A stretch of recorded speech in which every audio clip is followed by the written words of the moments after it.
Olá, tudo bom? Neste vídeo trago a resolução comentada das 10 questões que compuseram a avaliação diagnóstica de Química envolvendo os conteúdos de Eletroquímica, Radiação e Química Orgânica. Preparado então? Vamos para a primeira questão a partir de agora? Acompanha comigo. Na primeira questão a gente viu aqui dizendo o seguinte: a pilha lítio-iodo funciona devido à ocorrência da seguinte reação global exposta a seguir. Nesta pilha, o cátodo é o... Bom, para resolver essa questão, tu deve lembrar que uma pilha é composta de duas partes principais, que é o polo positivo e o polo negativo, ou seja, o cátodo e o ânodo. Lembrando disso, nós vamos observar o seguinte: sabendo que o cátodo é o polo positivo atrai cargas negativas, certo? Nesse caso, cargas negativas são elétrons. Então, se tu tens o recebimento de elétrons, quem recebe elétrons é quem reduz. Então, no cátodo é onde ocorre a redução. O que é a redução? É o ganho de elétrons.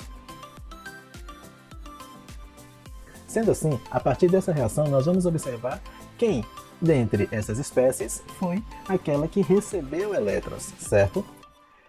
Entre o lítio e o iodo, nós podemos observar que o lítio ele é um metal alcalino e por conta disso, uma de suas principais características é perder elétrons, tornando-se cátion. Enquanto que o iodo ele pertence à família dos halogênios, certo? E por consequência, o que acontece com o iodo?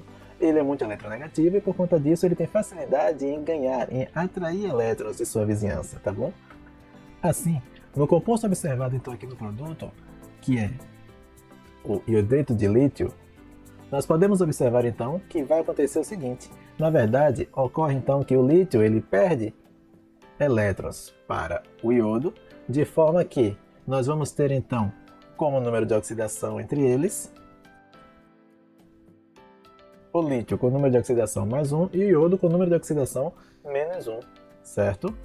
Ou seja, o lítio perde elétrons e o iodo é quem recebe elétrons.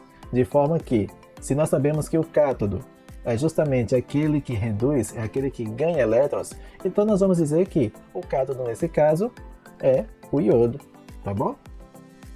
E a partir daí, nós vamos então observar aqui que, dentre as alternativas que ele nos fornece, nós podemos dizer que a alternativa correta é aquela que inicia dizendo que é o iodo, o cátodo, e ficamos então com duas opções.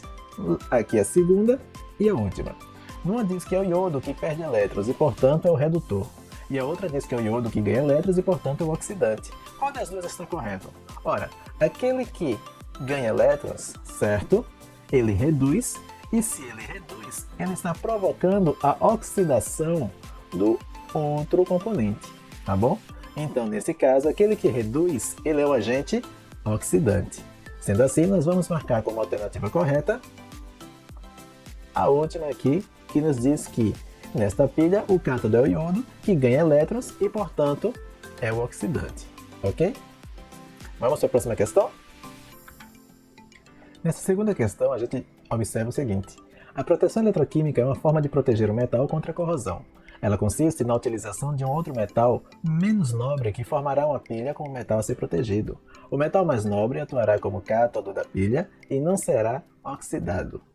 Conhecendo-se os potenciais padrões de redução, é correto afirmar que o zinco pode ser protegido da corrosão utilizando qual desses metais, então, apresentados aí, pode ser utilizado para proteger o zinco? Ora, é o seguinte: nós devemos lembrar que um processo de corrosão, certo? Aí quando ele fala de que para proteger o zinco é necessário utilizar um metal menos nobre, que será então oxidado, ele nos dá a tabelinha com os potenciais de redução de cada um desses metais aí.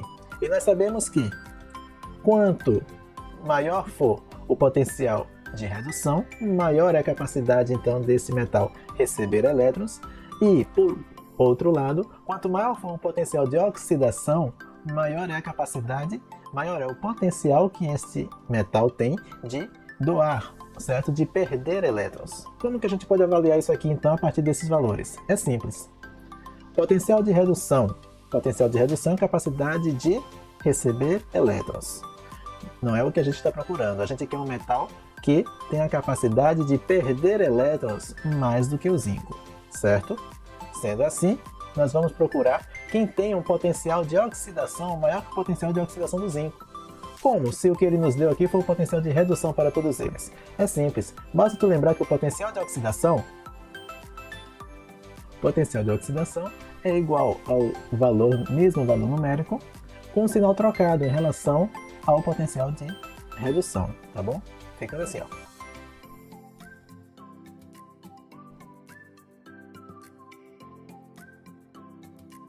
Sendo assim, o que nós procuramos é o metal que tem o maior potencial de oxidação do que o zinco. Qual o potencial de oxidação do zinco? O potencial de oxidação do zinco está aqui, ó, mais 0,76. Quando o metal oxida, então, né, ele está sendo corroído. Então, o único que tem um potencial de oxidação maior que o do zinco, nesses valores, é este daqui, o magnésio.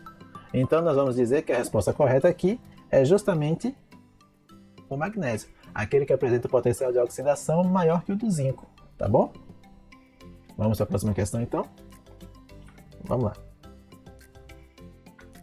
Olha só, nessa questão fala o seguinte: sob a perspectiva da termodinâmica, deve-se realizar trabalho não espontâneo para combater a desordem. Sistemas químicos que exploram reações químicas de oxidação e redução podem realizar trabalhos espontâneos ou não espontâneos sobre reações químicas em pilhas e em processos de eletrólise de soluções aquosas e de compostos fundidos. Assinale a alternativa correta. Na primeira alternativa, nós vemos o seguinte: em um processo de eletrólise, os elétrons fluem do cátodo para o ânodo, é um processo espontâneo. Não está correto. O processo aqui é um processo não espontâneo, tá ok? Em um processo de eletrólise, a energia elétrica é convertida em energia química através de um processo não espontâneo. Perfeito. É o que a gente acabou de falar. Vamos continuar nas próximas para conferir? Olha só. Em uma pilha galvânica, a energia elétrica é convertida em energia química através de um processo não espontâneo. Vamos cortar esse nó aqui, ó. Certo? Em uma pilha, o processo é espontâneo, tá certo? Em uma pilha galvânica, a reação espontânea apresenta um valor negativo de potencial padrão. Errado. Em uma pilha, o valor ele é positivo, ok? Com geração de energia sobre a forma de trabalho. Ó, em uma pilha galvânica, há um processo não espontâneo no qual o cátodo é o polo negativo e o ânodo é o polo positivo. Isso aqui, ele está se referindo não a uma pilha galvânica, mas ao processo de eletrólise.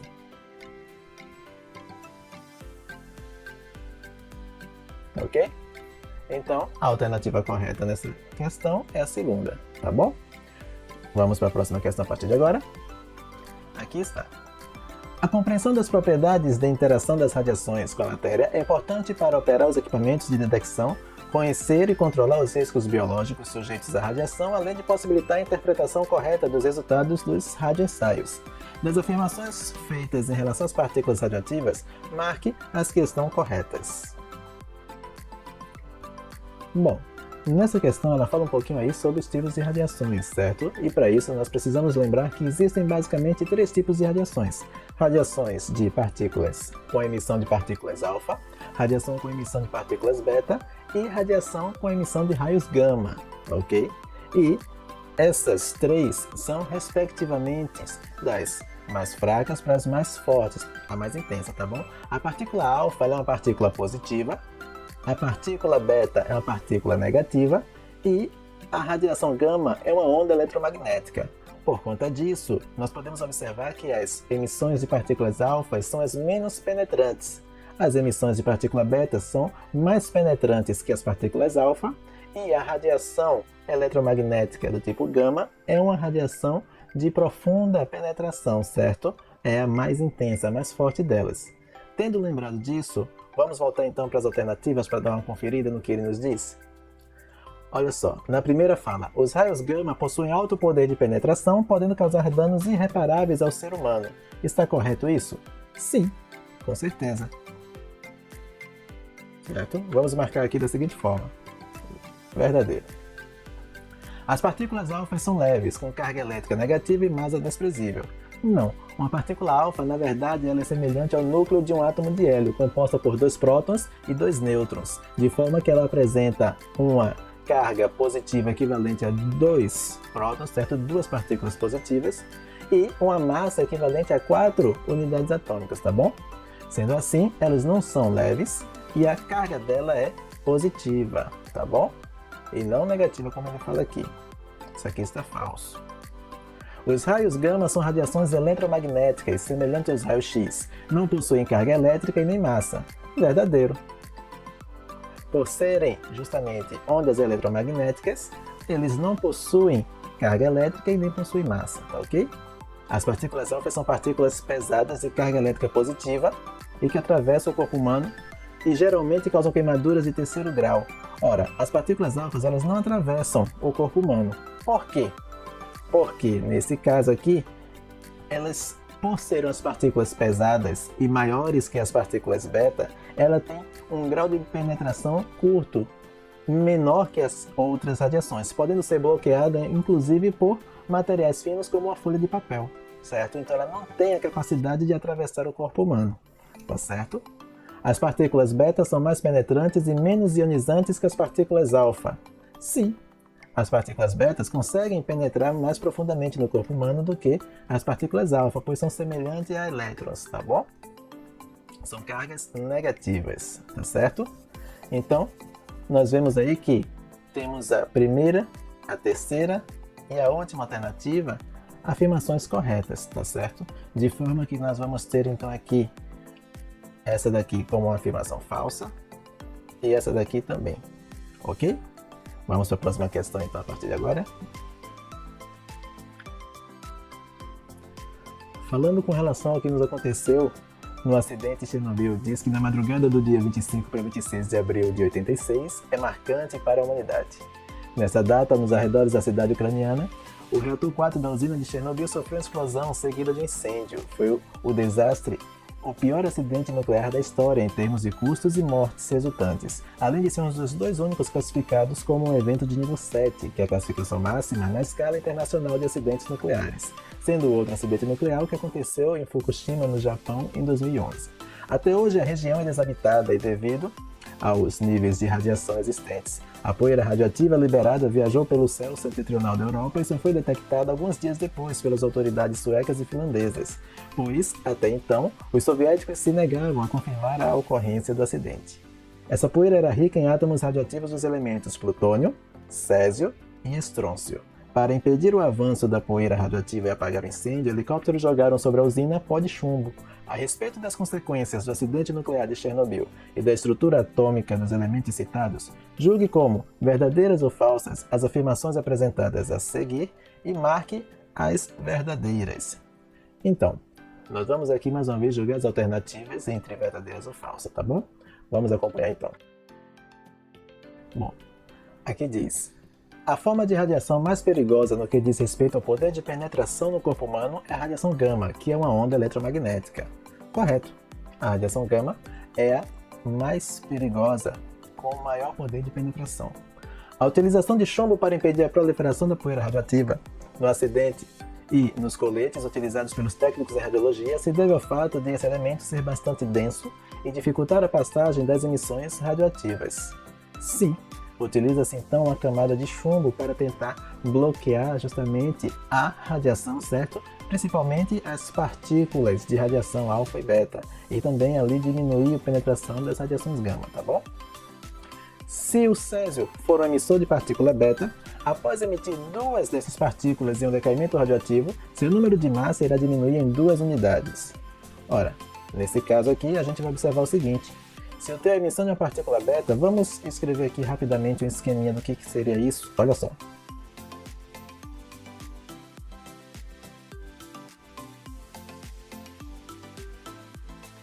Ora, nós vamos ter que, para um elemento X com a massa atômica A e número atômico Z, ao emitir uma partícula beta, que apresenta então uma carga negativa e massa desprezível, compara ele então ao elétron, o que vai acontecer? Vai acontecer a formação de um novo elemento químico que nós vamos chamar de Y, que apresenta a mesma massa atômica, mas apresenta um número atômico acrescido de 1 unidade. Ou seja, é um novo elemento químico com o número atômico seguinte em relação ao anterior, certo? E por que isso?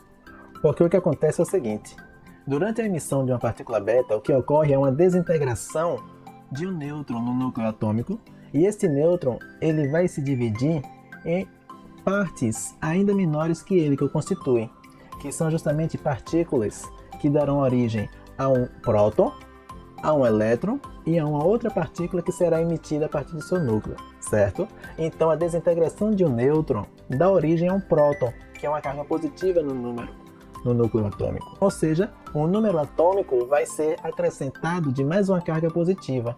Por isso que nós somamos mais um para o número atômico novo do novo elemento que será formado, tá certo? Lembrando que como o nêutron e o próton apresentam basicamente a mesma massa, a massa atômica não vai se alterar, tá certo? Sendo assim, quando ele diz, se o ceso for um emissor beta, após emitir duas dessas partículas em um decaimento radioativo, seu número de massa irá diminuir em 2 unidades. Não, o número não vai diminuir, o número vai aumentar.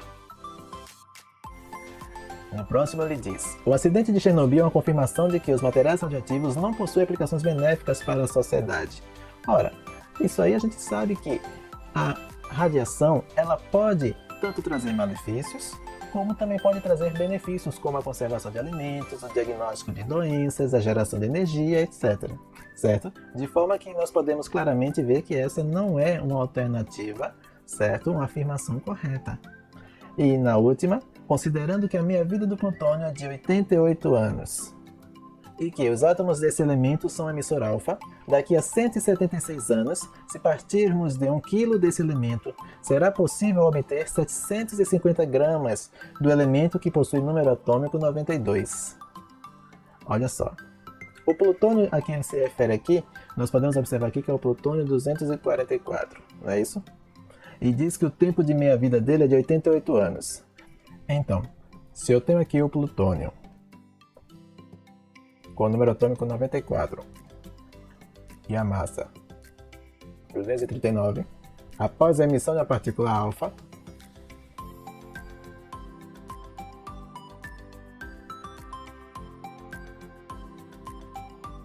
vamos ter a formação de um novo elemento que vai apresentar um número atômico 2 unidades menor. Se era 94, 94 menos 2 vai dar um número atômico equivalente a 92. E um número de massa 4 unidades menor. Se era 289, aqui vai ser 235. Quem é esse elemento? Urânio. Certo? Pode dar uma olhadinha na tabela periódica e vai ver que o elemento com o número atômico 92 é o urânio. Passado 88 anos, eu vou ter 500 gramas de plutônio e 500 gramas de urânio, certo? Por que isso? Porque, se você está lembrado, o tempo de minha vida é justamente o tempo necessário para que uma quantidade, certo, de material radioativo se desintegre até que reste apenas a metade da quantidade inicial. Ou seja, se eu tenho 1 kg de plutônio, passado o seu tempo de meia-vida, após o tempo de meia-vida, só vai me restar metade de 1 kg de plutônio, ou seja, 500 gramas.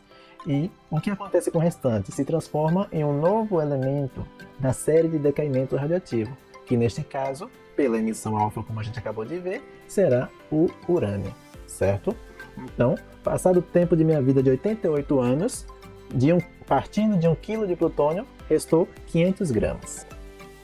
A partir daí, se a gente for observar o que diz ainda na afirmativa, diz que daqui a 176 anos, ou seja, a partir disso aqui, com mais 88 anos, então, ó, a partir de 500 gramas de plutônio, passados mais 88 anos, nós vamos ter então aqui a metade.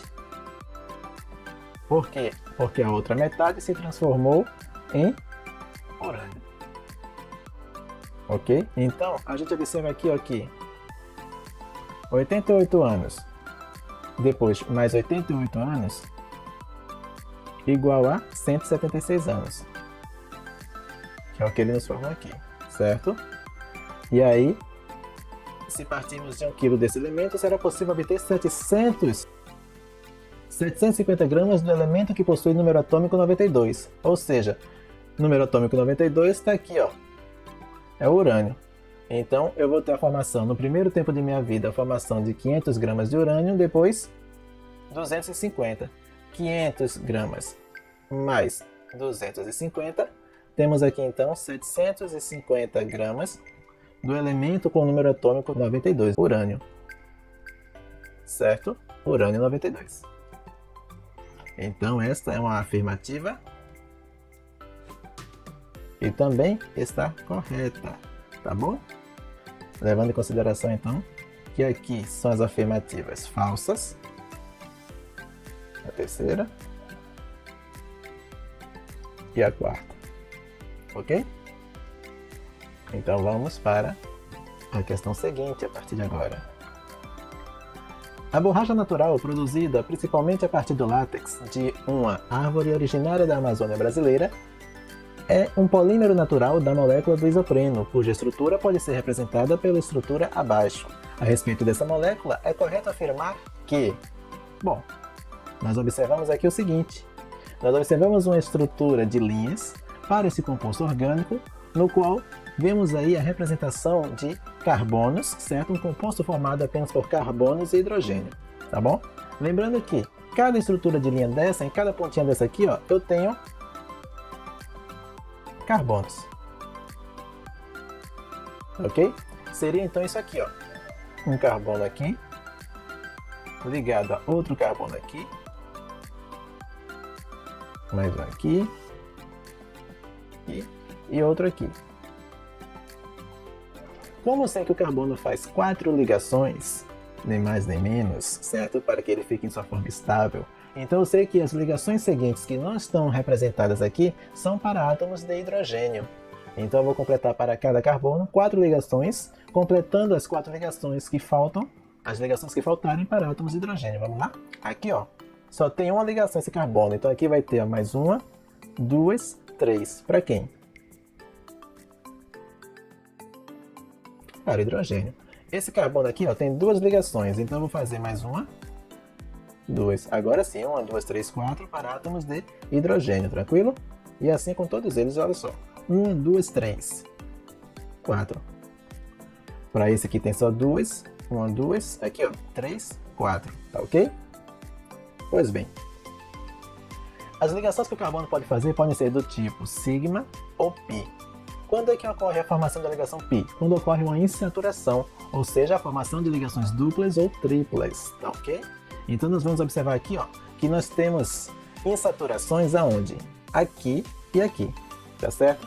Então entre esta ligação e essa daqui, para cada uma delas eu posso classificá-las como, se for uma ligação simples, é uma ligação do tipo sigma. Então, ó, para cada ligação simples, é uma ligação do tipo sigma, ok? E aonde tiver ligação dupla, eu tenho uma ligação do tipo sigma, mas também a presença de uma ligação do tipo pi. Então aqui, ó, cada uma dessas ligações, eu vou ter para um composto ligações do tipo sigma. Quando ele diz que o composto possui 4 ligações do tipo sigma, eu observo que não é bem assim. Expostas nessa estrutura, eu posso ter apenas 4 ligações do tipo sigma, é verdade. 1, 2, 3, 4, certo? E 2 ligações do tipo pi aqui, ó. Uma ligação pi aqui, outra ligação pi aqui.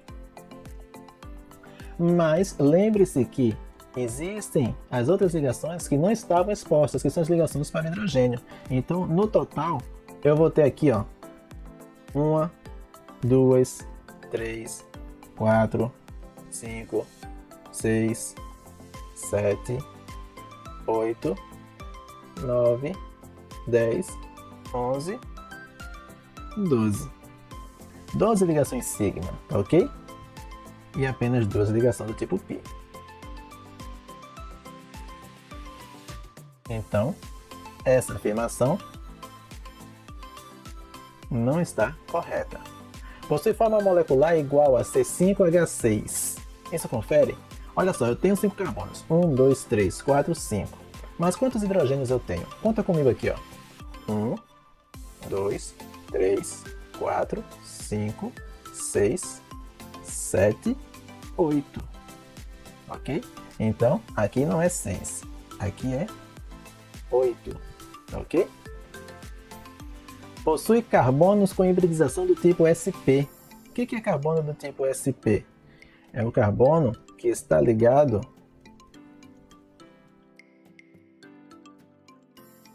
por duas ligações duplas ou uma ligação tripla. E não é o que acontece aqui, certo? Não possui átomos de hidrogênio. Ora, esse composto ele é formado por átomos de carbono e hidrogênio, tá ok? Como a gente pode observar aqui. Simplesmente na representação de linha eles não estão representados, certo? Para ser a forma mais simples de desenhar essas moléculas. Possui 4 carbonos hibridizados na forma sp3. Ou seja, a forma sp3 é o carbono que apresenta 4 ligações simples. Então eu vejo aqui que da forma sp3, na verdade eu só tenho esse camarada aqui, ó. Certo? Que apresenta 1, 2, 3, 4 ligações simples. Todos os outros estão contendo a presença de uma ligação dupla.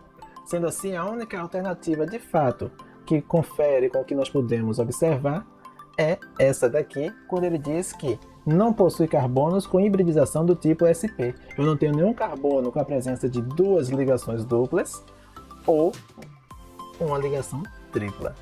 Tá ok? Então, vamos seguir para a próxima questão. Mais uma vez, com relação à hibridização de carbono, a gente enxerga aqui o seguinte. No hidrocarboneto de fórmula estrutural representada abaixo, os átomos de carbono estão numerados de 1 a 7. São corretas apenas as afirmativas. Qual delas?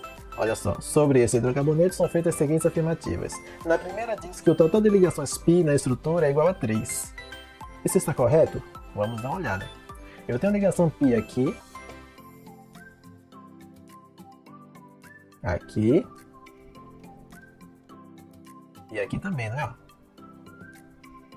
Cada ligação extra, ou seja, cada ligação que está além da ligação, pronto.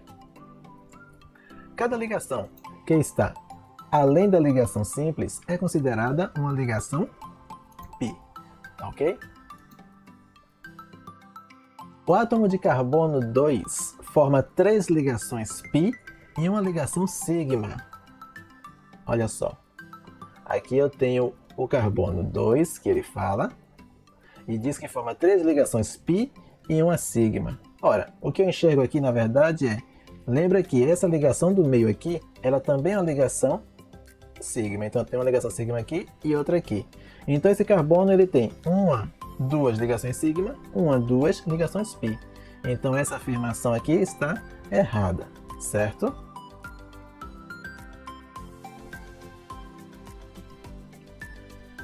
O átomo de carbono 5 forma 3 ligações sigma e uma ligação π.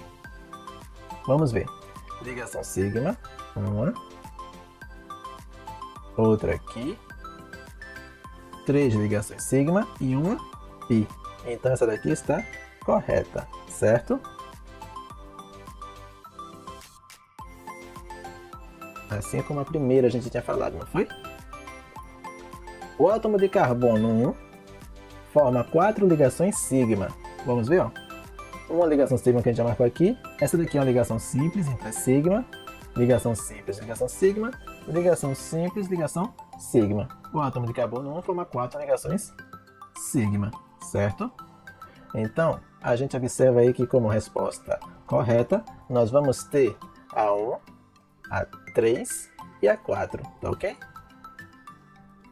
Pois o átomo de carbono 2 forma 3 ligações sigma, forma 2 ligações sigma e 2 π, ao contrário do que ele afirma aqui, que afirma serem 3 π e uma sigma, tá bom? Isso aqui não confere, tá ok? Então, mais uma questão aí respondida, vamos para a próxima questão. Os hidrocarbonetos consistem em uma classe de compostos orgânicos que tem como principal fonte de obtenção o petróleo. Dos compostos abaixo, o único que não é um hidrocarboneto é... Pois bem, a gente observa aqui então uma lista de substâncias, certo? Da qual o que nós vamos observar aqui é basicamente essa finalização aqui, ó. Certo? Quando tu vê uma substância orgânica terminada em ol, é quase certeza de que ela pertence à função álcool ou uma função próxima, como enol ou fenol, certo? Visto que este ol significa a presença de uma hidroxila, tá ok? Então, é uma cadeia carbônica presente nela, ligado a ela, uma hidroxila. Querosene, parafina, gasolina e óleo lubrificante são todas frações obtidas a partir do refinamento, certo?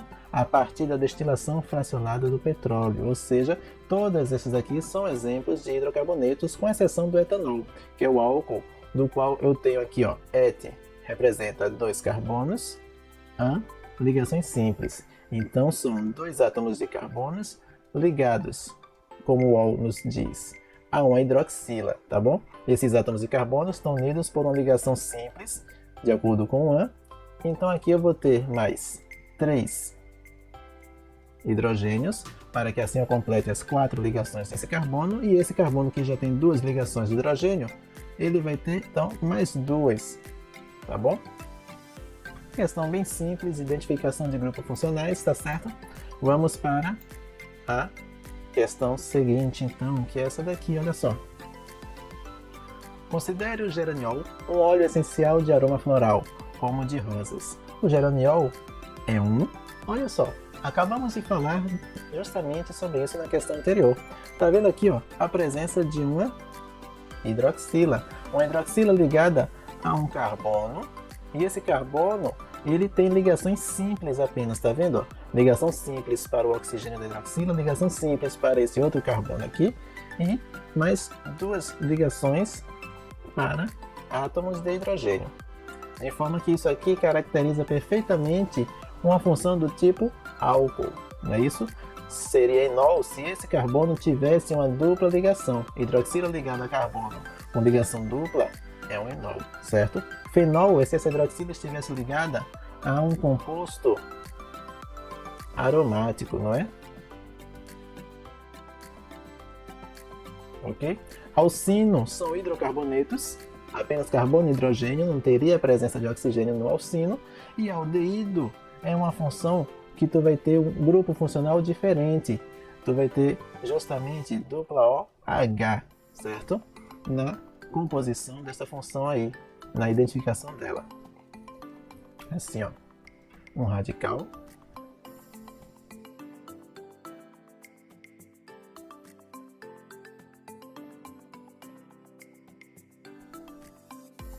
dupla OH, ok?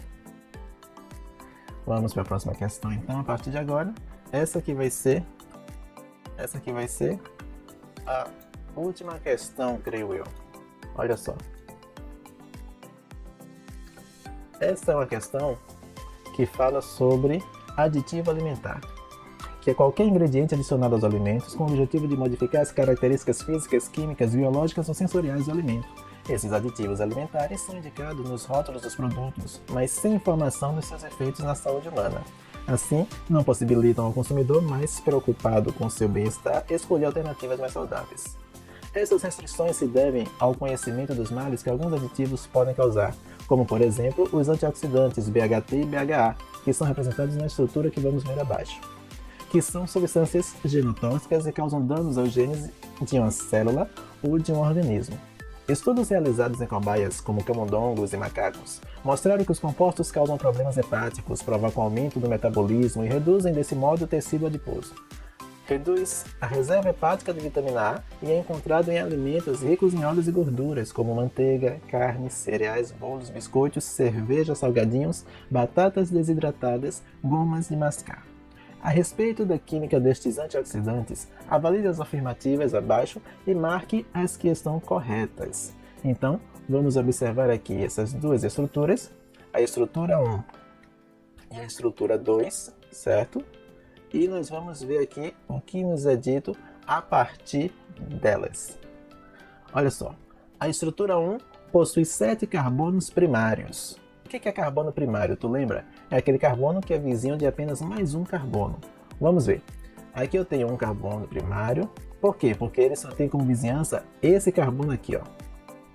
Então eu tenho aqui um carbono primário, certo? 2, 3. Esse aqui só tem como vizinho esse daqui, então ele é mais um. 4, 5, 6, 7. Qualquer outro carbono que você marcar aqui, ele vai ter mais de um carbono na sua vizinhança. Por exemplo, esse daqui, se eu marcar esse carbono aqui, ó, ele vai ter como vizinho 1, 2, 3 e esse daqui 4. Então ele não é um carbono primário, mas sim um carbono quaternário, certo? Se eu marcar esse carbono aqui, ele vai ter como vizinhança esse daqui, ó, 1, 2. Então esse carbono aqui, ele é um carbono secundário, ok? Então quando ele diz que a estrutura 1 possui 7 carbonos primários, está correto, não é? 1, 2, 3, 4, 5, 6, 7. Tranquilo? Ok, então. Vamos então observar mais uma que diz o seguinte. A estrutura 2 possui 3 carbonos primários. Vamos ver se isso está correto? A estrutura 2 aqui tem deixa eu marcar aqui com o azul. 1, 2, 3. Tem mais algum? Esse aqui, se eu marcar, ele não vai ser primário, ele vai ser quaternário, né? Ó, esses 3 mais um que está aqui. Qualquer outro que eu marcar aqui, ele também vai ter mais um carbono. Ah, e esse daqui, que está entre o oxigênio e o hidrogênio. Esse aqui não conta, pois na verdade ele não tem carbonos vizinhos a ele mesmo, certo? Então a estrutura 2 possui 3 carbonos primários, tá bom?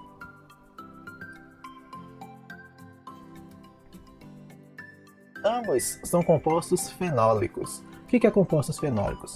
O fenol, como a gente já havia falado anteriormente, é justamente isso aqui, ó.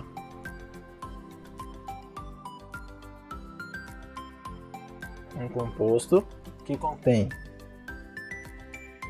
uma hidroxila ligada a um anel aromático. Sendo que um anel aromático é a mesma coisa que isso que a gente observa aí, que um hexágono, certo?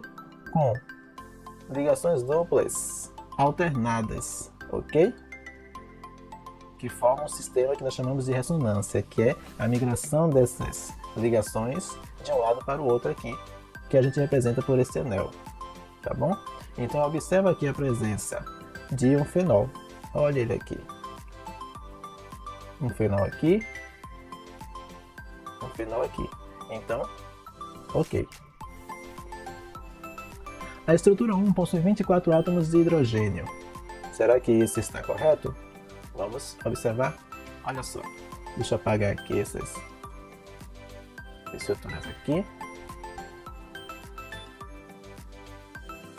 Para cada carbono eu tenho que ter 4 ligações. Se eu preciso de 4 ligações, então eu vou ter que completar aqueles que não mostram 4 ligações para ligações com hidrogênio. Então vamos lá. Ó. Esse primeiro aqui, eu só vejo uma ligação. Então eu vou fazer aqui assim. Mais uma, 2, 3. Aqui vai ter mais 3 hidrogênios. E aqui? Mais 3 também. E aqui? Também. Vamos considerar cada tracinho desse como mais uma ligação para átomos de hidrogênio, tá bom? Então, ó, aqui também. Aqui também. Aqui também. Assim como aqui. E agora? Entre esses outros carbonos aqui, esse carbono vai ter átomo de hidrogênio ligado a ele? Não. Por quê? Porque ele já tem aqui, ó, 1, 2, 3, 4 ligações. Ele já está completo. Assim como esse aqui também.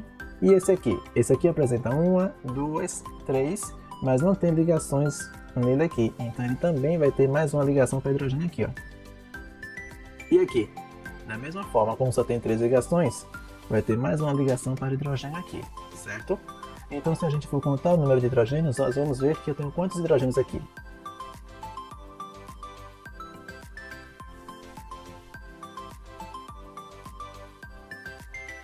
Conta comigo então. Ao contato, vai observar que eu tenho justamente desse lado de cá 3, 6, 9. Do lado de cá, mais 9, já faz 18. 19, 20, 21, 22, 23, 24. Então aqui, mais uma vez, está correto. Ok? E com relação então agora à estrutura 2, que ele diz possuir 15 átomos de hidrogênio e 2 átomos de oxigênio. Bom, com relação aos 2 átomos de oxigênio, eu já estou vendo eles aqui, ó, um aqui e outro aqui. Com relação aos 15 átomos de hidrogênio, será que isso confere? Vamos ver, olha só. Para cada carbono desse que eu só tenho uma ligação, eu vou ter quantos hidrogênios? 3, não é? Ó? 3 e 3. Então aqui eu já tenho 9. Esse átomo de carbono vai ter mais algum hidrogênio ligado a ele? Não, pois já tem 1, 2, 3, 4 ligações. Assim como esse carbono que está aqui também. Esse daqui precisa de mais um carbono, pois ele só tem 3 ligações, tá certo? Assim como esse aqui também. E esse aqui também. Certo? Esse aqui não, pois ele já tem 4 ligações. E aqui ele já tem 3 ligações para o hidrogênio e uma ao oxigênio, tá bom? Então, no total, eu vejo aqui que nós temos 3, 6, 9, 10, 14, 15, 16. Então, essa estrutura aqui não confere, certo? Essa é uma afirmação falsa, tá bom? Então, essa foi a correção comentada das questões, então, como acabamos de ver. Espero que você tenha compreendido todas as respostas corretamente, tenha acertado. Caso tenha alguma dúvida, entre em contato, mande sua dúvida, tá bom? Nos vemos na próxima, um abraço e bons estudos. Até mais!